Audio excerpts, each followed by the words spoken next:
Yeah, these are relative new rules. I think it was 2007 where some of the rules changed that allowed superannuation funds to borrow. What the government has allowed us to do is to acquire an asset, and most people are purchasing direct properties or commercial properties with this strategy.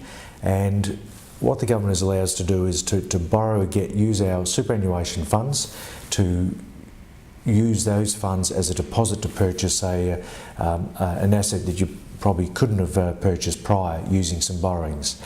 Now, to go ahead with the strategy, it's reasonably complex. There's a lot of technicalities that go along with it, but to give you a bit of a rough overview, to purchase an asset, you must use what they call a bare trust or custodial trust. So that your asset that you're purchasing sits inside this custodial or bare trust. And what they're doing is they're trying to segregate that asset from other assets of the superannuation fund. So if something happens where that asset goes bad, the other assets are not going to be affected. And that's where they call it a non-recourse borrowing arrangement. So we're really segregating the borrowed asset off in this custodial trust.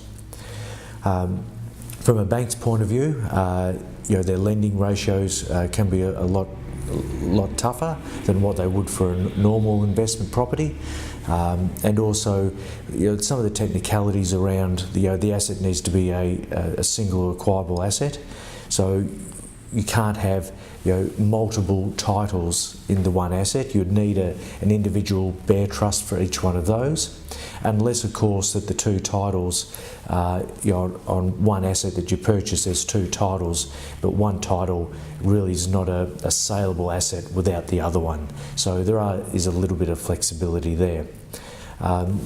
Look, what I'll also do is I'll do a quick video on whether it's a good idea or not. I think that's another issue in itself. So yes, you can definitely do that. You can borrow within superannuation, and it is one that is hitting the news a lot at the moment. So yeah, thank you for your question.